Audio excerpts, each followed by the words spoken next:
ఈ కార్యక్రమానికి ఇచ్చేసిన ముఖ్య అతిథులందరికీ, కళామ తల్లి బిడ్డలందరికీ, అందరికి కూడా నా యొక్క హృదయపూర్వక ధన్యవాదాలు.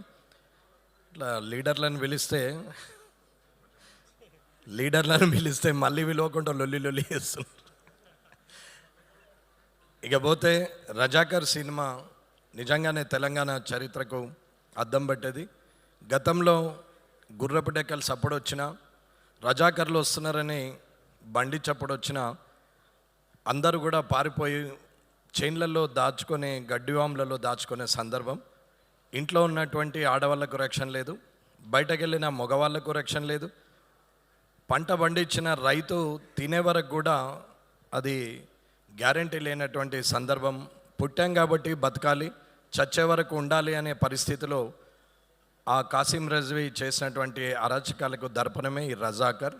ఈ రజాకర్ సినిమాని చూసి అందరూ కూడా గత చరిత్రను తెలుసుకుంటూ, గతంలో జరిగింది, ఎంతమంది ప్రాణాలు కోల్పోయారు, ఆ రజాకర్ వ్యవస్థని కూలదోయడానికి ఎంతమంది పోరాడారు, పోరాడిన వాళ్ళ జీవితాన్ని చూసి ఆ తర్వాత తరానికి ఎంతటి మంచి జీవితాన్ని ప్రసాదించారు అనేది చూస్తే, నాటి స్వాతంత్రం నుంచి కూడా 18-20 ఏళ్లలో కూడా చనిపోయి స్వాతంత్ర సమరయోధులుగా ఉంటే ఈరోజు ఈ డయస్ మీద ఇవాళ వివిధ రంగాల్లో అందరూ కూడా స్వేచ్ఛగా బతకడానికి కారకులైనటువంటి ఆ సమరయోధులు, అమరవీరులు, వారందరికి కూడా ధన్యవాదాలు తెలియజేస్తూ, రజాకర్ సినిమాని తీయాలని ఆలోచన వచ్చినటువంటి ఒక రాజకీయ నాయకుడై ఉండి కూడా సినిమాలు చరిత్ర పుటల్లో ఉండాలి, చరిత్రను తీసుకురావాలని చెప్పి ఆలోచించి ఇవాళ ఈ సినిమా తీయడానికి ముందుకు వచ్చినటువంటి నారాయణ రెడ్డి అన్న గారికి,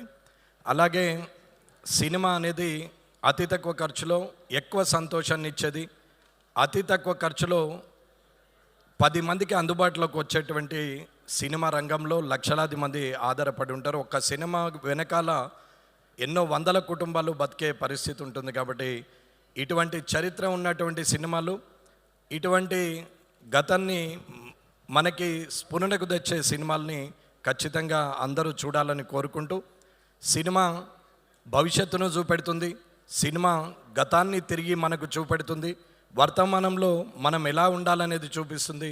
సినిమా ఖచ్చితంగా మార్గదర్శకంగా ఉంటుంది. ప్రతి సినిమాలో పరమార్థం ఖచ్చితంగా ఉంటుంది. ఏ సినిమా అయినా ప్రతిదీ ఒక ఆనందాన్ని ఇస్తుంది కాదు, అందులో సూక్ష్మంగా చూస్తే మనకు సందేశాన్ని కూడా ఇస్తుంది. సందేశం ఇవన్నీ సినిమాలు ఏం లేవు.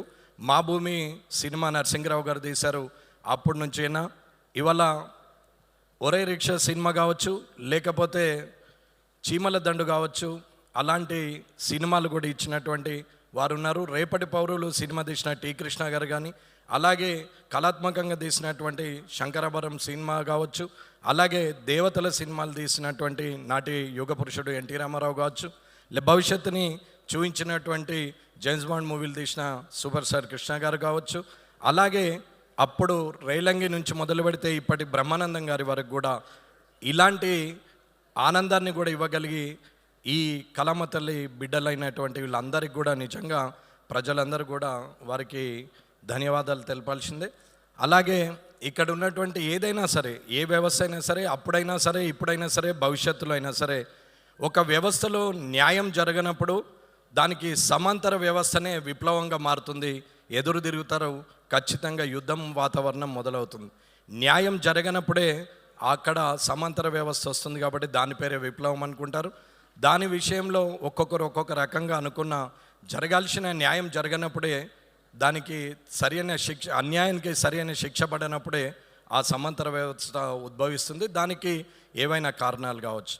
ఈ రజాకర్లో కూడా అలాంటి పరిస్థితులు వచ్చి ఎన్నో సంవత్సరాలు ఇబ్బందులు పడ్డటువంటి ఈ హైదరాబాద్ సంస్థానం అంటే బీదర్ నుంచి మొదలు పెడితే ఔరంగాబాద్ వరకు, బళ్ళారి నుంచి మొదలు పెడితే ప్రతి దగ్గర కూడా ఈ రజాకర్ వ్యవస్థలో మనకు ఇప్పటికీ వారి కుటుంబాలు కానీ, వారి గోడలు కానీ కనపడుతూ ఉంటాయి. ఇలాంటి సినిమాని తీయడానికి ముందుకు వచ్చినటువంటి, ఇలాంటి సినిమాలో నటించడానికి ముఖ్యమైన అందరూ వచ్చారు. ఇక్కడున్న అందరి సినిమాలు కూడా నేను కూడా చూశాను. అది వేదిక గారిది కావచ్చు, బాబ్ సింహ గారిది కావచ్చు, లేకపోతే అన్న సినిమా ఎటోబాయ్ అన్న సినిమా కూడా చాలా సినిమాలు చూసాం.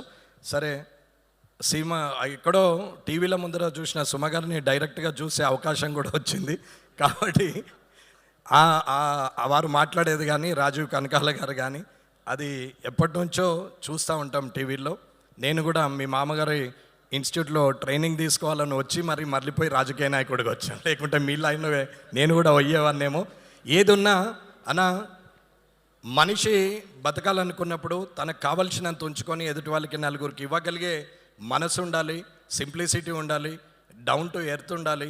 ఏదున్నా శాశ్వతంగా ఉండేది పేరు తప్ప, తన గుణం తప్ప ఇంకేమీ ఉండదు.